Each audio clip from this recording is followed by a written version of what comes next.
There is nothing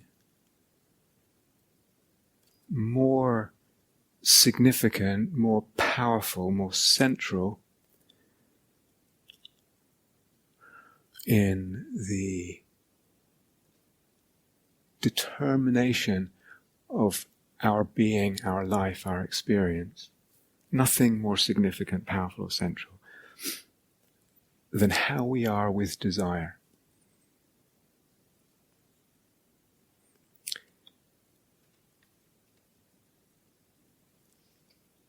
How we are with desire, our relationship to it, our ideas about it, our logos about it, our skill or lacks thereof, shape ourself. They make us, they shape us this way or that.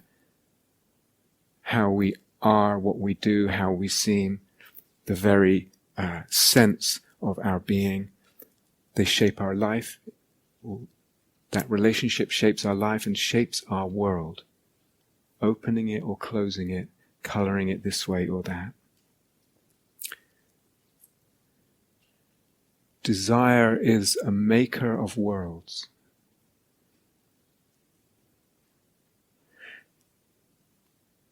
Whenever there is perception, whenever there's experience, there's actually desire. We can't get away from this forever. We're always making something because there's always desire. What, though, are we going to make? What can we make? What freedom do we have to make this or that? So this whole question of desire, and what does it mean to open this up as a question, as an exploration, and bring wisdom in relationship to desire. And so sometimes we're a bit too simple with this. So desire is something just to let go of, to get rid of, the quieting of desire, and that's what the path is about. Can I do anything without desire? Anything at all? The simplest, can I go to the toilet without desire? Can I practice the path? Can I live my life and have a full life? Can I love without desire? Certainly, can I be in an intimate sexual relationship without desire? Can I work well without desire? Is there art? Is there creativity without desire? On every level of our being, from the most complex and involved to the most subtle, I cannot get away from this. And I cannot get away from what it's asking of me. I can try to bring a simplifying answer to it, and maybe that reassures something in my heart and my mind. But if I'm awake, I very soon bump into the rub that simple answer or conceptual structure doesn't actually fit my life. It doesn't actually work with the range and the power and the subtlety that we need. So what is your relationship with desire? That's a big question. What are your ideas about desire? Maybe some of them will be conscious, some of them will be unconscious.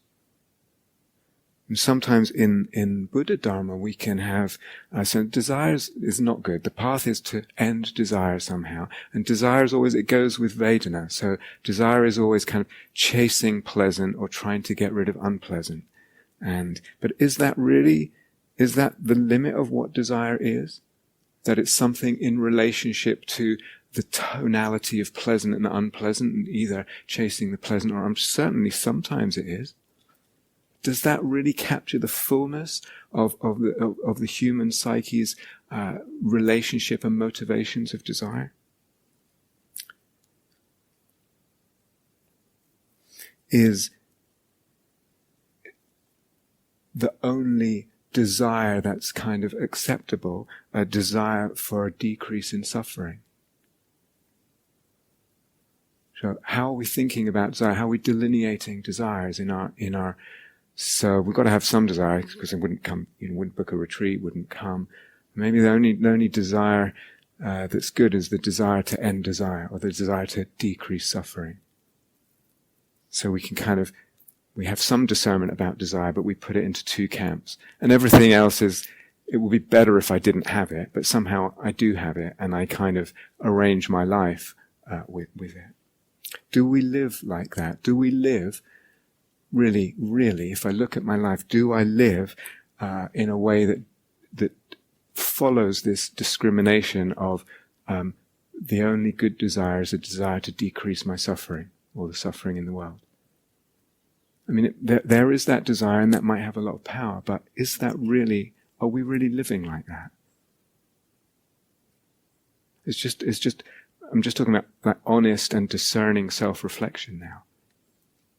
So I might have an ideational structure, I might have got it from Dharma teachings or somewhere else. Is that really what's going on?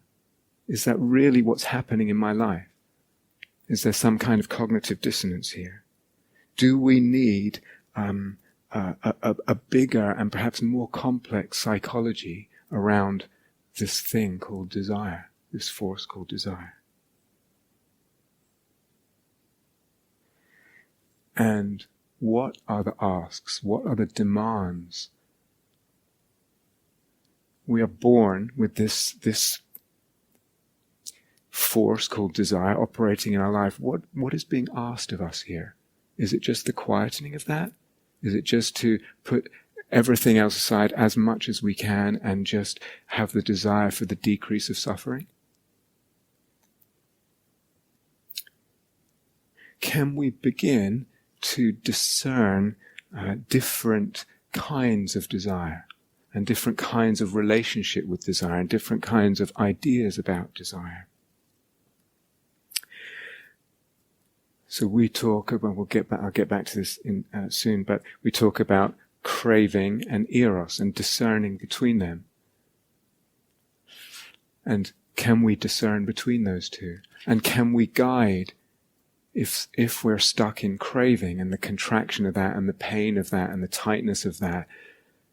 Can we actually, is it possible to allow that to open up, to skillfully guide it so it becomes eros, something much more beautiful, fruitful, open-ended, not contracted, fecund in the best possible way? Do we have that skill? So there's questions of discernment here and questions of skill I want to come back to. But let's just pause on the discernment thing. Most of you here, after if you come to sort of more than, 3 retreats in your life, you probably love something about all this path and practice and all that. What is it that you love? And what is it that you want? And is it really just to suffer less?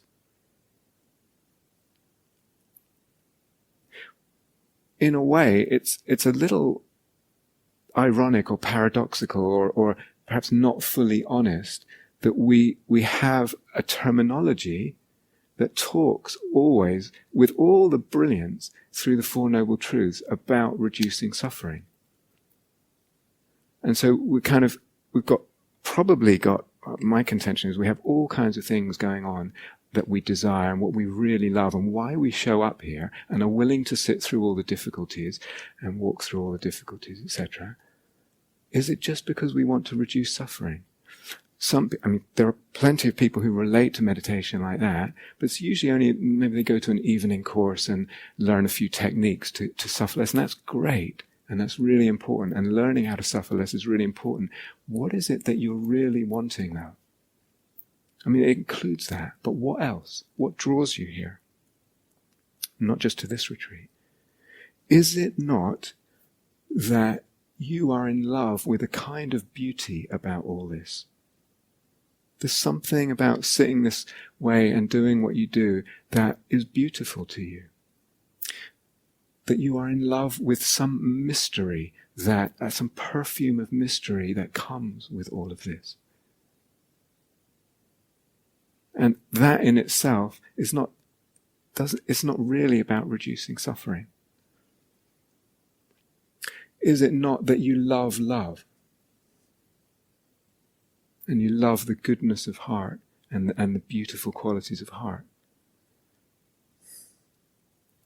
It's not just a functional relationship. When we're in love with practice, not just a functional relationship. I come so that I can learn some things to reduce suffering. Yes, but more.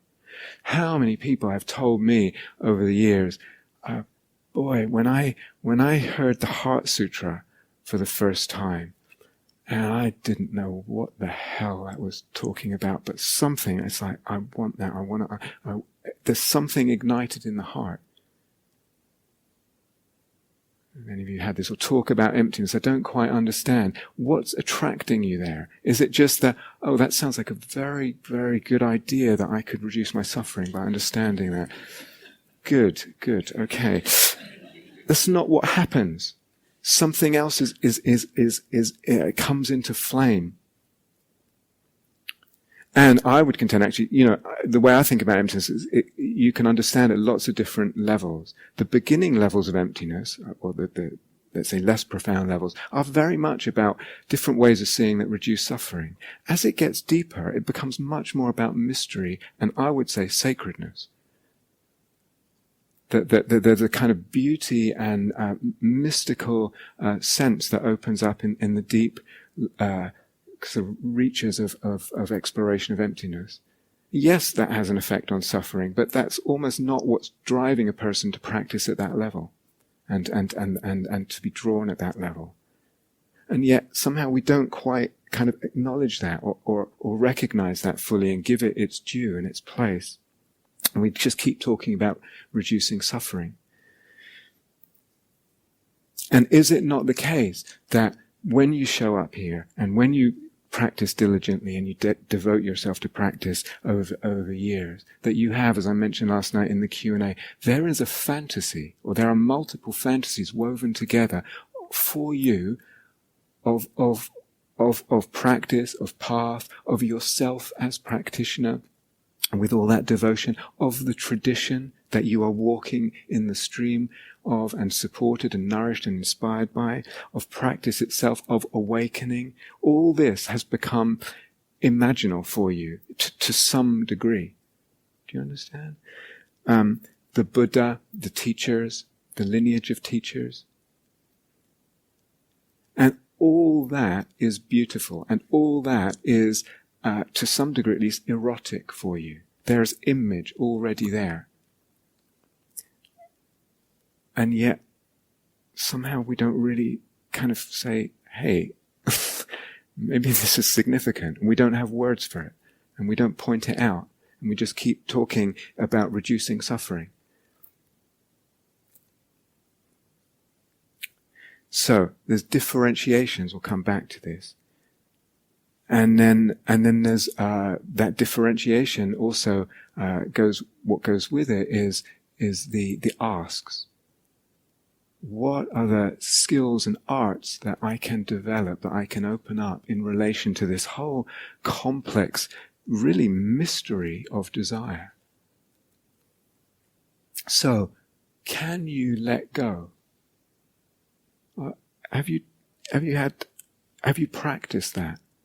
This thing that I'm obsessed about, this papancha, this person that I want, that maybe doesn't want me, or whatever it is, can you let go?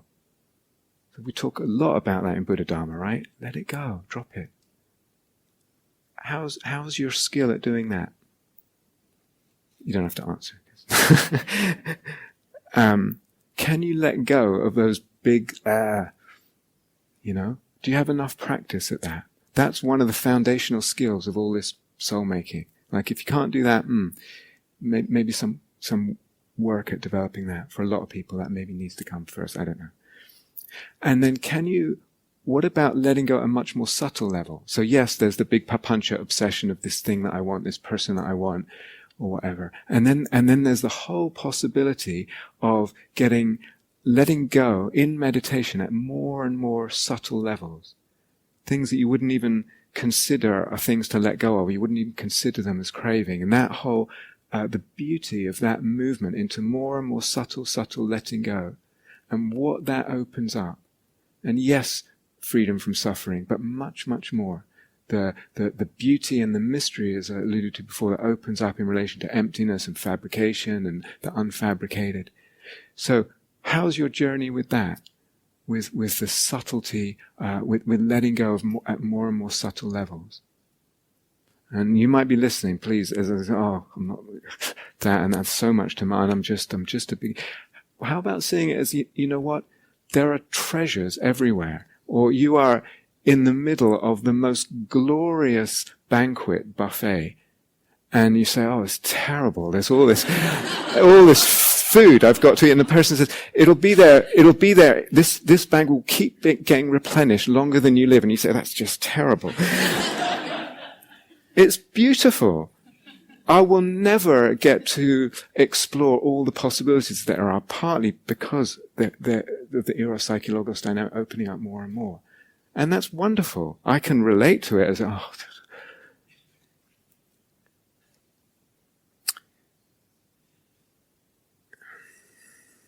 So there's that journey.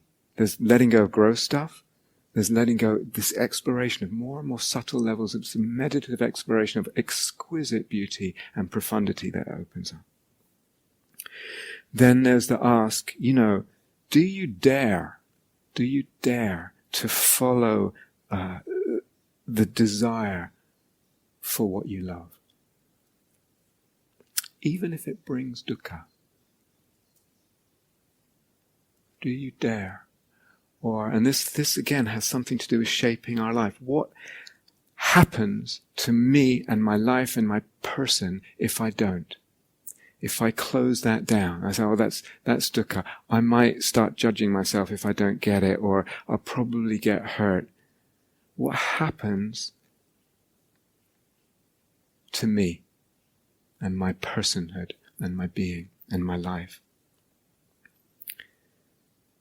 Think about the Buddha's journey and that kind of mythical story, prepared to put up with a lot of suffering. And again, it's spoken of and conceived as what he wanted was the end of suffering. Or think of an artist. We were talking yesterday in the Q&A. The artist's journey and the dedication, the frustration of that. Do you dare to follow the desire of what you love? And there can be dukkha in that. Well, actually, there will be dukkha in that. What's it about?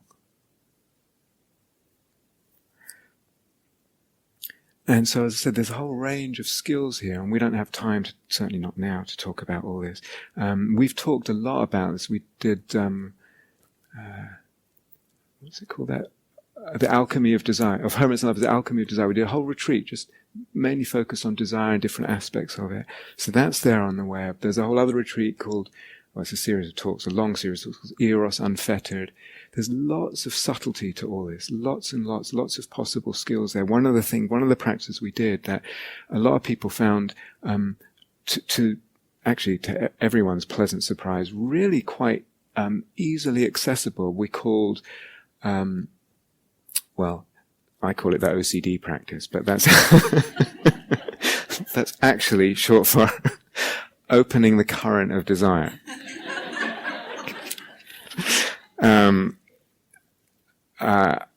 I'm not even going to explain it now, but this is something not to do with eros, as we're talking about, not even to do with imaginal so much. It's to do with the energy of desire and the way that we can have a different, skillful, meditative relationship with that opens it up in a completely different way and brings fruits that we wouldn't even have imagined would have come from relating to a desire. There's all kinds of possibilities.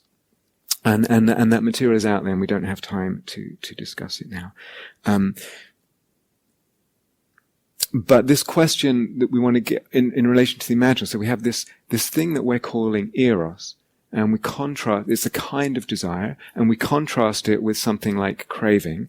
And as I said, can I recognize the difference? Can I discern the difference when it's craving and when it's eros? And further, can I is it possible for me to learn how to open up craving, the pain and the contraction, constriction, and kind of block of that? Can I actually open that up so it flowers into eros with all the beauty that brings? That's a skill. How do I learn that? I learn that by making mistakes, as we were saying in Chris's question last night. I have to fall down with this. I have to get burnt. How else am I going to know what the difference is between craving and eros until I actually get burnt? So, oh, that's what happens. Ouch. It's okay. It's part of the learning. We're playing with fire. If you want to play with all this, you're playing with fire. And you'll get burnt. That's okay. You'll survive. There's tremendous amount of skill possible in all of this, and so much depends on it. That's why I go back to the beginning. So much depends on our relationship with desire and our capacities with desire and our ideas about desire. And this particular kind of fork between craving and eros, so much depends on that in terms of worlds that are born, selves that are born, experience that opens up. We can learn a lot, we can master a lot in terms of that art, but we will never be the master of eros completely. It's bigger than us, like all the gods, bigger than us. So there's a kind of humility with that. So there's some mastery and there's some artistry and subtlety, and that's really, really important. And there's a kind of humility in relation to it. All these things, eros, emotion, they're bigger than we are. And thank heavens that's the case. Would you really want to master all the mysteries? Would they be mysteries if you were the master of the mysteries? Don't we always want something bigger? Something we can never get our heads fully around?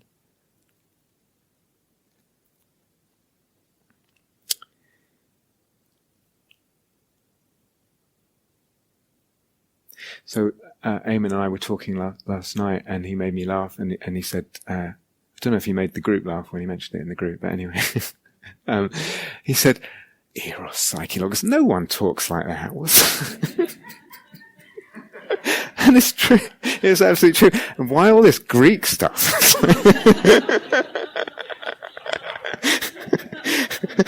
And it's true, what the hell are you guys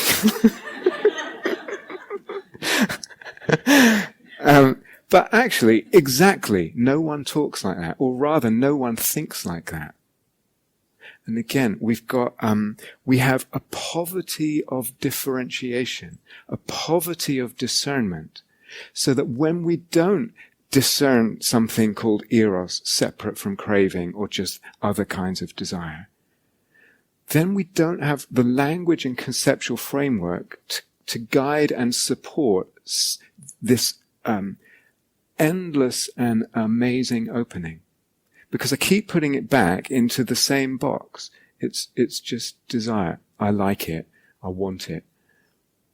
It's not, it won't open the avenues. So I don't know why the Greek, I have no idea, but, but the differentiation is part of the world birthing. It's part of what supports that. And again, we're back to logos and all that. So no one talks like that, but that's part of the problem. That we don't have the language. And as I said, look, it's already here. In the Dharma, we have this very simplistic way of talking about desire and letting it go and what the path is about. And just take some honest self-reflection, as I talked about before. And is that really what's going on? And is there not already eros and already the imaginal there? And yet we don't have the language. So that's why the language. And that language will help to support and make sense and open up these worlds.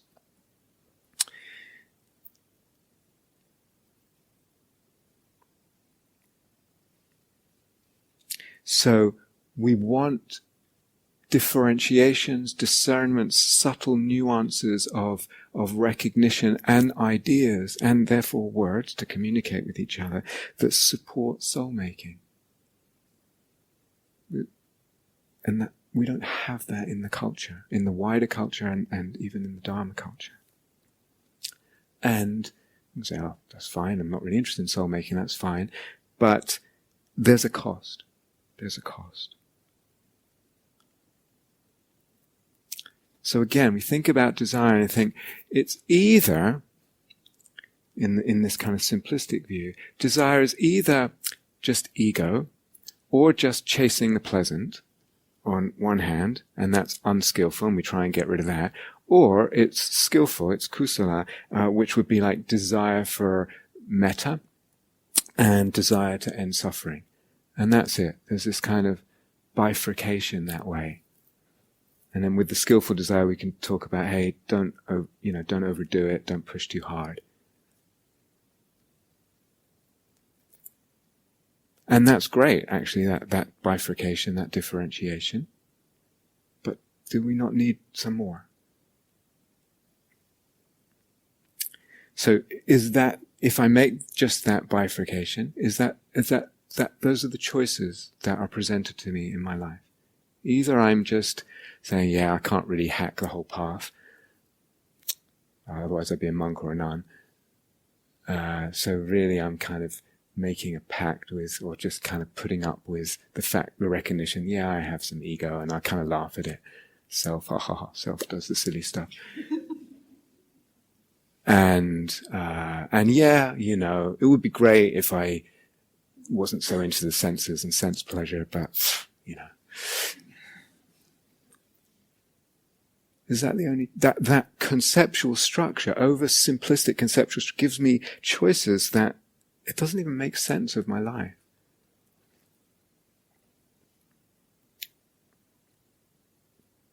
So, eros. Catherine already defined it. I would again, like I think I did with the energy body, maybe we can make a kind of narrower definition and a wider, fuller definition. Okay, Catherine already gave the narrow definition. So among, desire is a big, complex thing.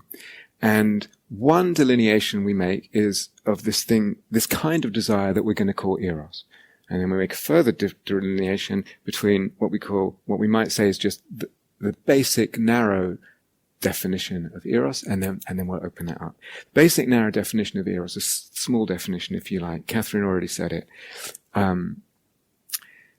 Any desire or wanting for more contact, connection, intimacy, opening to, and opening and touching something, the beloved, the erotic other. Any wanting more of that. Yeah, so that's it. It's a very kind of, alright, very sort of basic definition. The thing that's again so significant is what happens to that wanting more. So this arises for us as human beings. We want more contact, more intimacy, more touching, more opening. What happens?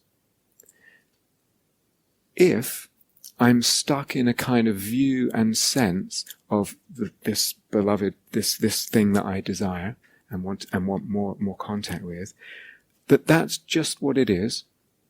It's this real self desires more contact with that real thing, which is this. That's what it is. It's a kind of flat, let's say, and defined in a certain way. It's got a box around it. This real self wants that real thing in a real world in real time. I want more of it. And I'm stuck in that idea. I don't think this of real world and real time. I just assume it, because that's the default assumption. And that's not going to, and let's say that conceptual idea, conscious or unconscious, usually unconscious, doesn't budge. I want more. Then I have to get that. Either I have to chop off the desire, take a cold shower, whatever it is, or I want more. And then I put pressure on that person or thing, or I don't care what the effects are of me getting more, or I can get as much as I want of that thing, but then I'll want more of something that's similar to it. So I go, I'll fly on a holiday there and a holiday there. I don't care what it does to the earth. I want more and more. I'm stuck in the flatness. It can go nowhere but horizontally to the more. The more, do you understand? The more is only horizontal. If I'm not stuck, I might start stuck in that ideation. But if there's an intelligence, if the imaginal opens up, then this eros wanting more starts to find more by, if you like, creating and discovering more in the beloved. So it's not just this. It's not just if the eros is allowed to include the imaginal sense, okay, then this wanting more, the eros starts to kind of create and discover more in what I love. It becomes richer. I perceive more there. I perceive more faces. There's more dimensions. You become, if it's you become alive to me with multiple images and depths and beauties. Do you understand? What a difference this makes. Then I'm getting the more because more is there for me. More delight, more wonder, more mystery, more faces, more complexity, more beauty. I get the more. But then eros wants even more. And then that's where this if it's not blocked, the sense of the beloved other grows even more. More faces, more dimensions, more mystery, all that. If it is blocked, I need to go horizontally. If it's not blocked, it just opens up the sense of things. So this is such a crucial pivot. Does it make sense? Yeah. If I have an idea about, let's say, imagination, that's just nonsense. I can imagine, I might have an image of Eamon, but that's not reality. Eamon's like that. And that's it. Then the imaginal might arise from the power of my eros, but my logos doesn't accept the imaginal perception. And then I'm back to the prison, and it's got to go somewhere else, horizontally. When there's this repeated thing happens, the beauties upon beauties and mysteries open up, gradually. It's not like all at once necessarily, but then with this kind of repeated opening up of my sense of the beloved, other things start to happen. And one of the things that start to happen is I go so much in and out of these wondrous and beautiful and touching and very different than conventional perceptions of, let's say, Eamon or whatever the object is, that going in and out, something starts to, in my thinking about reality and what a person is and who, not just who Eamon is, but what a human being is. And in that, who am I? And what is my perception? And what is this eros? And the world will look different. I go in and out enough, with enough striking of the soul. My soul is touched.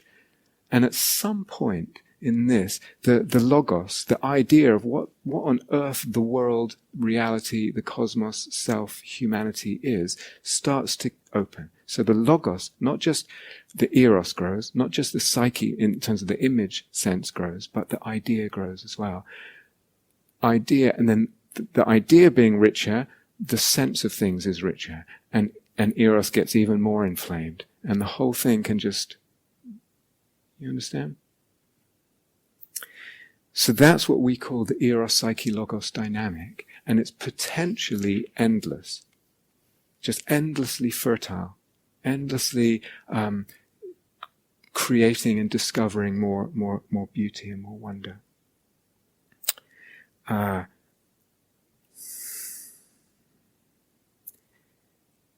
So, as it's allowed to do that, let's say the object, again, if it's Eamon, becomes more of these elements of the lattice, more and more elements of the constellation get illuminated. We get more fully, the experience itself gets more fully imaginal. But so it ignites those different elements that we've talking about, but it also needs those to support the whole process.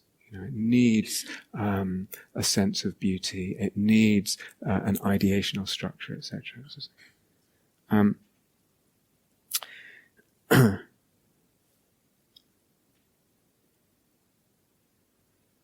So we need sensitivities, permissions, understandings, ideational structures, openness of perception, awarenesses, differentiations. We need all that to support this not being trapped in this real self desires a real thing in a real world in real time, and all the havoc that creates. And in a globalized world with the technological power we have these days, and the spread of consumerism, consumerist culture, and a flat metaphysics that doesn't allow this kind of opening and depth, that is creating enormous havoc. People are taught that they can have their desires, they're given that opportunity and economic availability, and there's no metaphysics or conceptual structure that supports a kind of anything but a kind of the rampant destructive consequences of all that, because it's flat and because it can only go to more in a very real way. And you can see that personally, what happens in a relationship with a person. You can see it globally.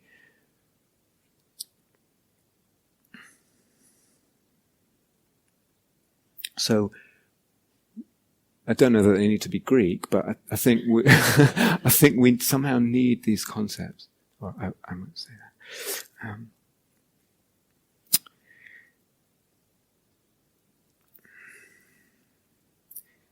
So, practice-wise, everything feeds everything else here. Again, everything's a dependent arising.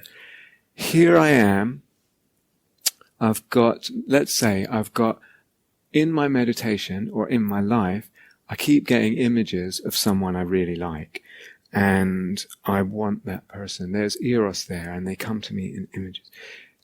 Or with any imaginal figure or whatever, or any object in the world where there is eros in the small sense. And at that point, eros in the small sense, just this desire for more, it can go both ways. That's the thing. It could become craving if it's stuck in different ways, or it can open up in this bigger sense and then ignite the whole imaginal constellation more and more, etc.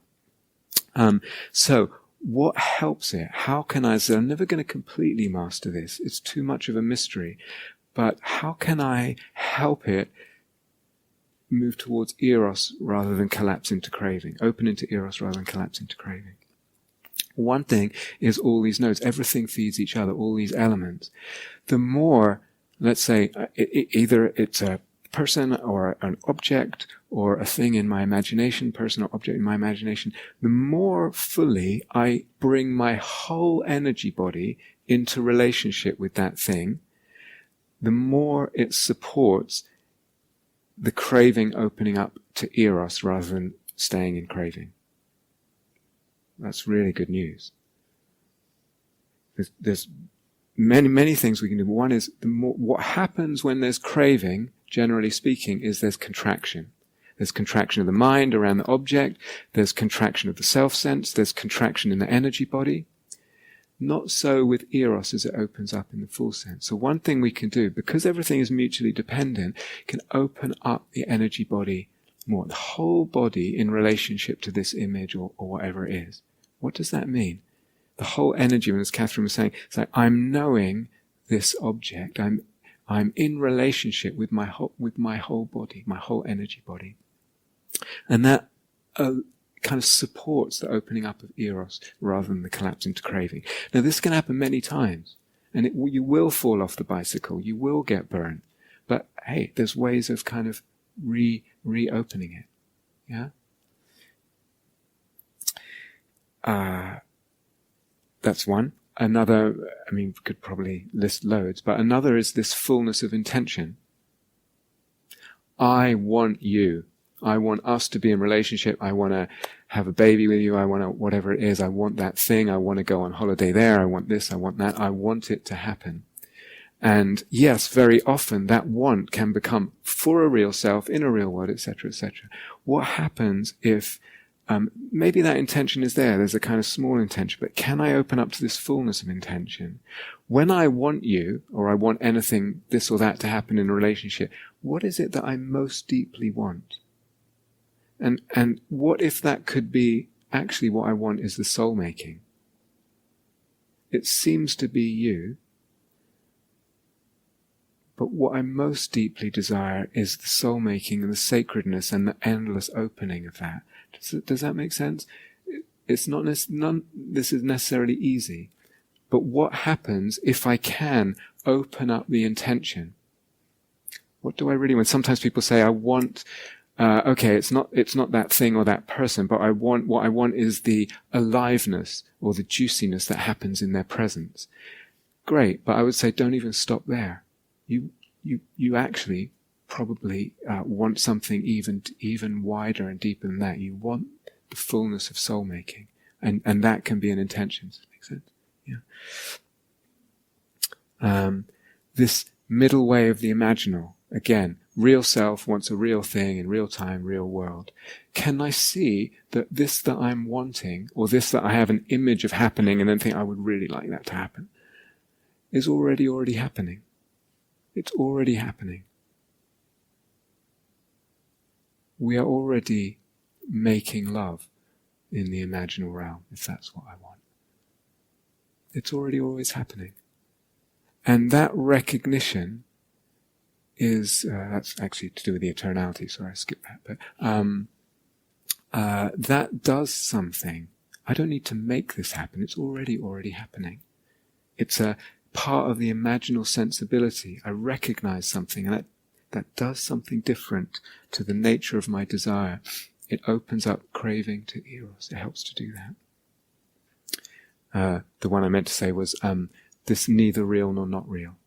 And can I find ways of playing with that? And again, actually get the sense. So it might come from emptiness. It might come from just, again, with these elements, we notice things. So if you look at, it's almost like you notice the fact that an image is neither real nor not real. It's not that you have to make it that. It's like if you just pay attention, you see, oh yeah. Or when it's rarefied, you just remind yourself of that possibility. And then it has that quality of feeling neither real nor not real. That does something to how much we need to concretize and this desire. Is all this making sense? Yeah. I mentioned last night in the Q&A, so there's lots of expansions potentially happening here. The expansion of all the elements in what we're calling the lattice or the constellation, to more or less degrees. The expansion of eros, psyche, and logos, and the expansion from of the imaginal sense from just the object, or expansion to self, other, and world. So again, if it's just the object and not the self that's imaginal, the real self, but imaginal object, that also causes problems, causes contraction. So is it possible to actually just check where has the imaginal sense gone and the eros gone, and actually is it possible to just allow it to include self and world? That, more space takes the pressure off, allows more fullness, more beauty, stops the concretized, I want this, I need to get it. Another one, grace. Just recognizing the grace in the sense of the erotic imaginal starts to open the hardness of the craving. It's hard to feel grace and feel contracted in craving for something. The idea, again, if I'm stuck with a certain idea of desire is bad, or, then there's going to be all this dissonance in I sort of want it and it's bad, and I don't have any kind of idea or conceptual framework about what is possible here with this desire. And maybe there's self-judgment as well, and it's like, I shouldn't be having this, and mess, contraction, not. So what's the logos that's operating? Can I check that and see if it can open out in some way? the sense of eternality, that's huge. I mentioned that just now. Always already happening. Humility and reverence. It's hard. If humility, we may or may not get to this, but what does that mean? For most of us, it's kind of a charged word, or we have kind of small understanding of what it might mean. But if that starts to fill out, so there's another expansion. Each of these ideas, each of these elements can also start growing in our soul. What is that? What is humility? What does it feel like? What does it look like? I might have a small idea of that. As soul making gets hold of the idea of humility, that starts to become rich and wide. And as that gets going, again, it's very hard to have a small, tight, rigid craving. Something is softened, something is opened. Not reducing, let's actually go more quickly. We need to end. Two-ness. So here's a slightly different one. Sometimes there's this desire for something, and that desire starts to collapse in a kind of union. In other words, we desire something, we move towards it, even in our imagination, and then we just melt with it, which can be really lovely, and that's a real option. But at that point, and some people define eros that way, it's the desire for union, the desire towards oneness. That's not how we're defining it. So a lot of these words are used in different ways in different circles. We're saying eros preserves and needs a sense of two-ness. And it's in that erotic tension between the two that the whole imaginal can be born. If I collapse into it, it's wonderful and great, and certain colors can open up and everything, but it's a different experience than the erotic imaginal. Yeah, so there's something about preserving the two-ness. So it might be that in a kind of different way, what collapses the eros is just maybe a habit or a meditative habit or a tendency to just go to oneness. And then the eros needs to, and it actually creates more two. Same with the example of Amen. It will create more faces of the two. It preserves, creates, etc. Last one for now. It's implicit in all that I've said, is that the beloved other has elastic edges, soft and elastic edges. That's part of their mystery. It's part of their capacity to stretch. And because of that, because of both that sense of mystery and beyondness and the stretchability of them, that lets everything else be elastic in this, and that's part of what eros is and does. Someone wrote a note this morning or yesterday. Would you at some point specify what you mean by the fullness of image or something being fully imaginal? Is the fully imaginal the goal of our practice, and what would be the other end opposite of that range of more or less fully imaginal? So I don't know if the answer is already clear from what we said. Couple of things. So basically eros and all these other elements, if eros is allowed to do what it wants to do, it wants to impregnate the psyche, it wants to enrich and complexify and deepen and widen and what it beloves, its beloved other, and everything else eventually. If it's allowed to do that, then what will happen is the object, the thing that we desire, will become more and more fully imaginal, by which we mean more and more of those elements will start igniting. So I just didn't want to make too much like it is imaginal or it isn't, like it's too much of a black and white, and then people get, have I got it? Have I not got it? It's more, think of it more as a direction. Do you understand? Things can be more and more ignited. We can say more and more fully imaginal. Then we don't get so on-off about it. Yeah. Why? What's the why? What's the goal? What is the goal of our practice? Is it for everything to become fully imaginal? Not necessarily. It's a mode of seeing. It's a mode of being in the world that comes and goes, at times, I think. What's the point? If you ask me, can you sum up in a sentence, what's the point of all this? I would say, to open up the gates of sacredness. To open them wide and far and deep, more and more to expand the senses, the felt sense, the experiences of sacredness in our existence, in everything, any possibility. That's the point. Now, we can do all that by, as Catherine was saying the other day, we can kind of let go of all desire in relation to objects. I don't want anything but the unfabricated, that which is beyond all sense experience of one. And there can be eros for that, and there can be a desire for that, and there's a certain kind of holiness that goes in that path.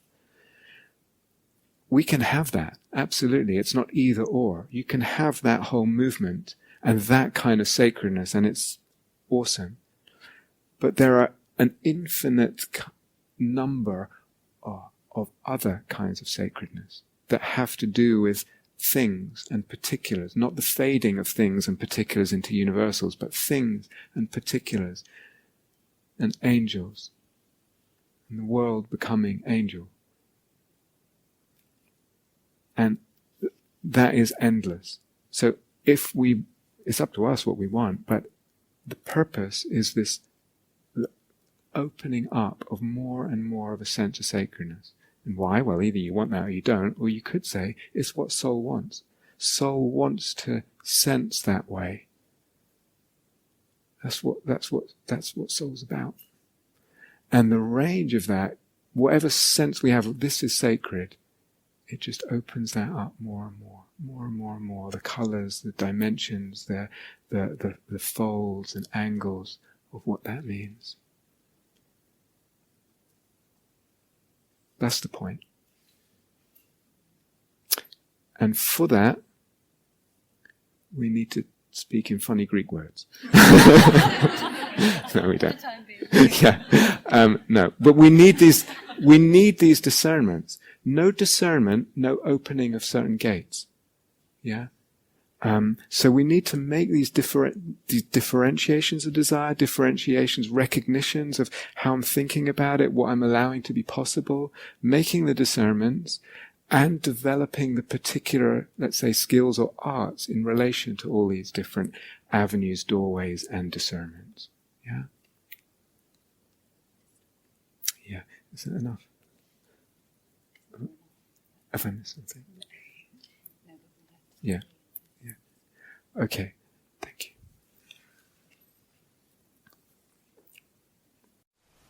Thank you for listening. To learn how you can support the teachers and Dharma Seed, please visit dharmaseed.org/donate.